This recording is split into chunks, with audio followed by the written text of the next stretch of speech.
So story behind this house is the homeowner's roof is about 15 years old. It's already showing signs of decay. It's got mold, it's got algae.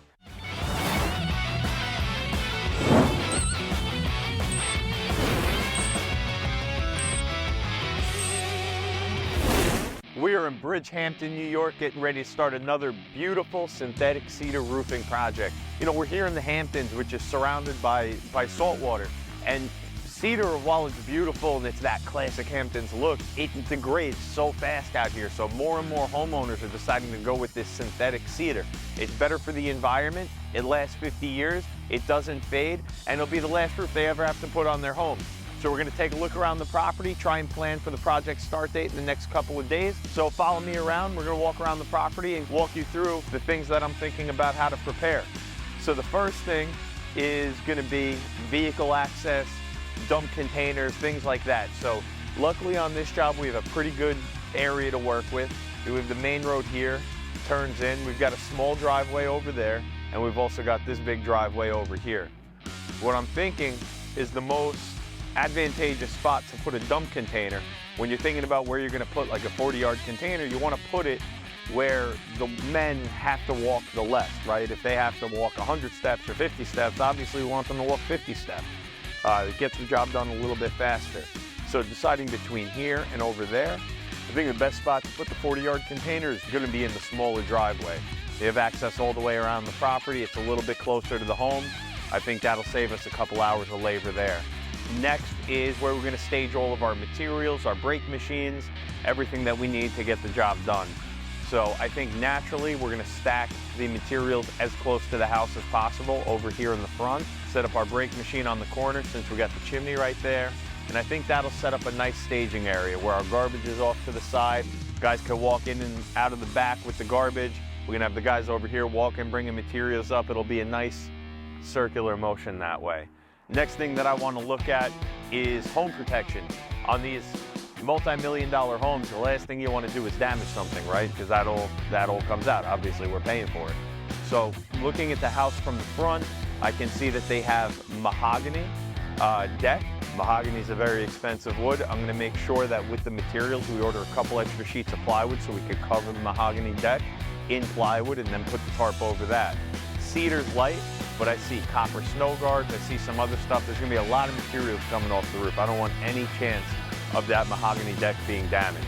So once again, I'm gonna make sure that when we hang the tarp, that the tarp come over the gutters, make sure that the debris doesn't stack up on the gutter line and that things can flow over so the gutters don't get damaged. Next, looking at the front, you can see the house, both the main roof and the siding is both real cedar shingles, and they both look to be about 15 years old. So that means the cedar on the siding is going to be pretty brittle. That's something to be concerned about because we have to rip the cedar roof shingles that are under the cedar siding shingles. Preventing damage there is going to be key. And the last thing we want to do is damage a bunch of cedar because brand new cedar is tan and it stands out a lot. So we're going to have to be very careful around all the dormers to not damage the cedar siding, because then we're going to have new tan cedar shingles sticking out like a sore thumb, and we don't want that. Next thing I'm looking at from the front is going to be ventilation, right? So ventilation is one of the key components of a well-functioning roofing system, especially when you're using a synthetic cedar. Synthetic cedar is very heavy. It's made out of plastic. You got to make sure that the attic can vent, otherwise it's going to be scorching hot in the attic in the summer months. So walking up to the home, I see some really good things already. You can see both on the left and right eave of the main doghouse dormer, and both under the soffit here, you can see where it almost looks like the soffit's missing, but it's not missing. There's a mesh up there to prevent animals from coming in. That's called your under eave vent, your soffit vent. It's called a couple different things, but the main purpose of this is to allow cool air from the outside to push into the attic. And what that does is that pushes the hot air up to the top of the attic. And that's one half of a really well ventilated roofing system. Now what I know we have to do is we have to plan to make a ridge vent at the top of all of these roof gables. And a ridge vent is just where you cut the top of the roof, 1 inch on each side of the header. We lay a mesh down so debris and insects and animals can't get in, and then we build our own out of Bravo. But I think ridge vents on this house is going to provide a really good ventilation source. It's going to keep a really well-maintained attic temperature. As everyone learns in high school science, heat goes up, so that's how you get your flow of air. The cool air pushes in through the E-vent, comes out through the ridge, and that's how you get your circulation. And it also prevents moisture from accumulating in the attic too, something a lot of people overlook. You don't just want a good temperature, you want to make sure it stays dry. So having a constant flow of air keeps the humidity away. So let's start walking around the property, seeing if we could find anything. Usually these houses in the Hamptons are very, very well maintained. There's caretakers, and I mean, these are multi-million-dollar homes. Obviously, they're going to be very well taken care of. But one of the things that I want to make sure to document in our photo gallery app is if I do find any pre-existing damage. And that's just going to be able to, for us to show the homeowner, hey, look, this was damaged before we started. It lends credibility. And also, if we do damage something and there's no photos of it, it shows that we damaged it. And of course, if we make a mistake, we want to fix our mistakes, right? We don't want to say everything's not our fault. So I'm not seeing any pre-existing damage yet. If I find some, I'll take my phone out and I'll photograph it. I got a couple air conditioner units over here tucked behind the shrubbery. Maybe set up a couple boards of plywood over the air conditioning unit so no debris. Cedar's so light and flaky, it blows around with the wind. We don't want any cedar landing into the AC units. That can cause an issue when the fans turn on for the first time in the summer.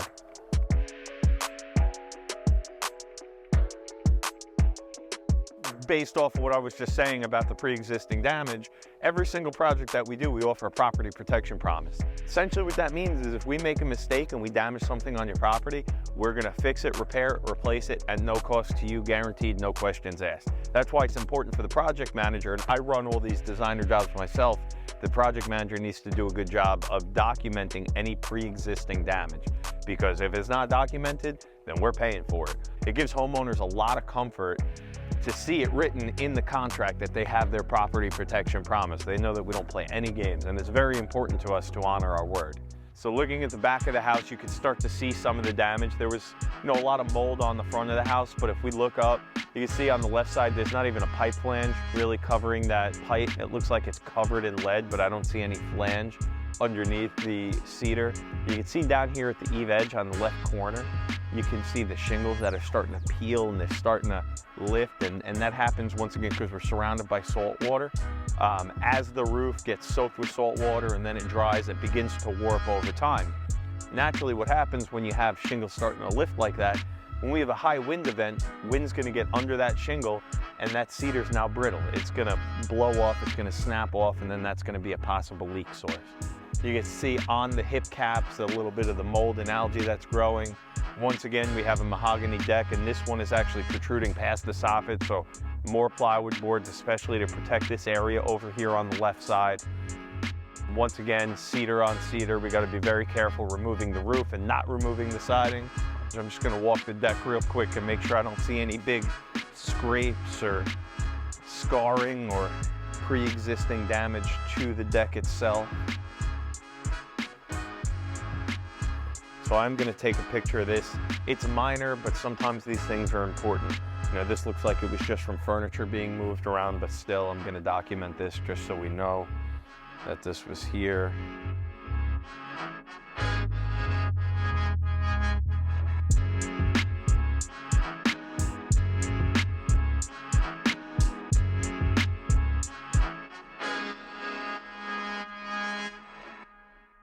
We said before, the coppers and the downspouts, which are the round part that brings the water down on top of the roof, those are both made out of copper.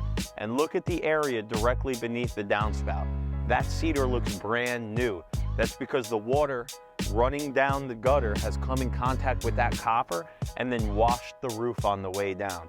This is a great example of how well copper does when it comes to keeping a roof clean and preventing algae, moss, and lichen growth. All right, so this is the driveway where I think we're gonna put our container. A lot of the material is gonna come off this way. Put it off to the side here, out of the way of everything else. I think this is going to be a 3-week project because it's natural cedar. It does not have any wood decking underneath. Joe, my partner, who you all know very well, went inside the attic and took a look. It's just cedar shingles and lath strip. So there's no wood decking here. It means when we rip the roof, it's going to fall into the attic. We got to protect the attic, tarp the attic. It means we need to install all new plywood. Roof this size will be about 300 sheets of plywood. That process alone is probably going to take us at least a week. But we work in sections. We rip one section, plywood it, underlayments, waterproof it, start roofing it, then we rip another section.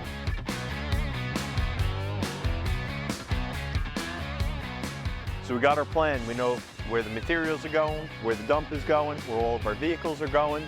We have an installation plan, home protection plan, everything, got it all up here. We take some notes in the truck. It's like 20 degrees out, so I'm not gonna do it out here. Everything's planned out. We're gonna get this project started. Check it out. Beautiful house, Bridgehampton, New York. Super excited.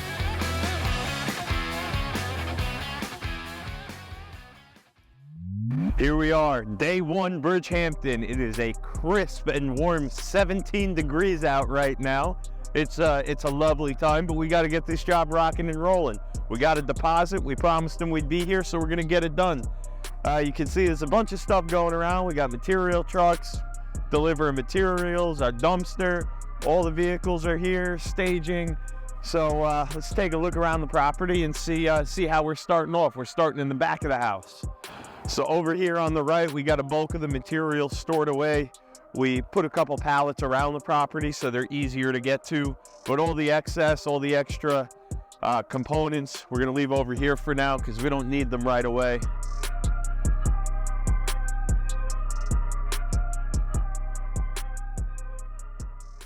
Over here, you can see we start with the back side of the house. Cedar shingles, no plywood underneath. We cut a small hole kind of up where that guy's hammering, laid a nice tarp down in the attic, covered the air conditioning units, make sure that the attic isn't gonna get super dirty. You can see the cedar shingles, they just break apart like popsicle sticks. It's a long, arduous process of ripping them off and banging the nails back into the lath strips. So once this is all ripped and this is all clean, we're gonna install plywood decking and underlayments. You see the giant mess over here. That's why we put a 40-yard dumpster right here past this gate. This is definitely the least fun part of the process. At least it's better than asphalt shingles. You know, you get a garbage can full of those, it weighs over 100 pounds. You get a garbage can full of popsicle sticks, it's like 5 pounds. But one of the things I want to point out too is that we have those special heavy gauge steel diverters right there. We put a tarp up to protect the deck on the second story. But to even prevent anything from coming down, we have those diverters up on the eave edge. So as it rips and as the material comes down, it collects at the eave, and then we could toss it down onto the tarp. This way we don't have a bunch of materials landing on that beautiful second story deck. All right, so not really too much fancy stuff going on yet. We're just banging with hammers. We'll check back in the project when we're bending metal, installing synthetic shakes, and doing all that fun stuff. But for the next couple days, it's going to be a lot of this.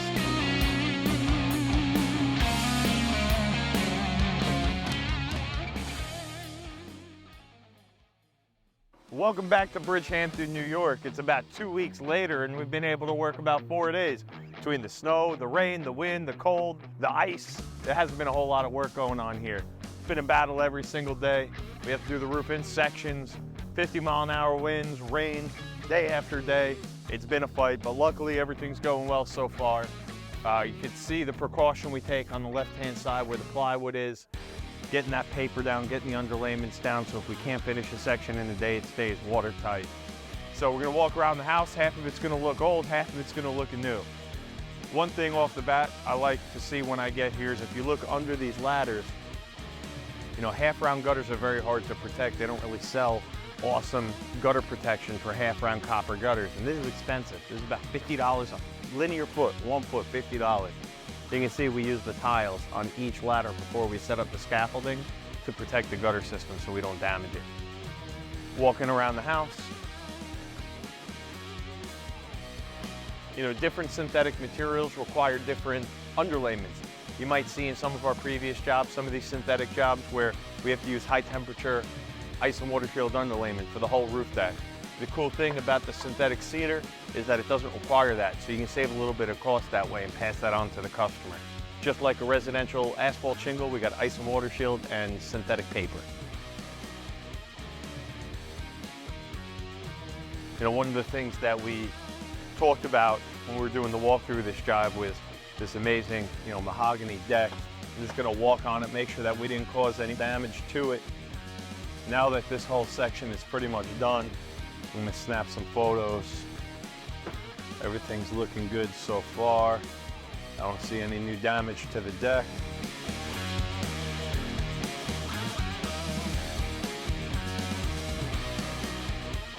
All right. We thought this house was beautiful before we started the project. Now look at it. It's amazing. A couple things I'm looking for, in the halfway point is making sure all the proper components were used, that the cleanup looks good, right? We want to clean as we go. We don't want to leave everything a mess until the end. It's not a neat or proper way to do the job. So making sure there's no new damage on the home. We took all those before photos. Looks like on all those dormers we talked about where we have to rip the cedar and leave the cedar siding, we've been able to do that successfully. You see that over here, right at the bottom. Luckily we were able to get all that cedar roofing up without really disturbing the siding, which is nice. Cedar siding, like copper, kind of gets a patina over time. So if we damage the siding, we have to replace it with new cedar. Tan, right? It looks new, it sticks out like a sore thumb. When you've got a house this big, this beautiful, and this valuable, the last thing you want to do is start doing spot repairs with cedar siding and making the entire thing look like a checkerboard. All right, so the job's looking good. I got no complaints here. Beautiful, I mean, geez, look at it. It's just, what a difference. I can't wait to see it when it's all the way done. Materials are good. We're running short on a couple things. I picked some trim coil up, some ice and water shield up this morning.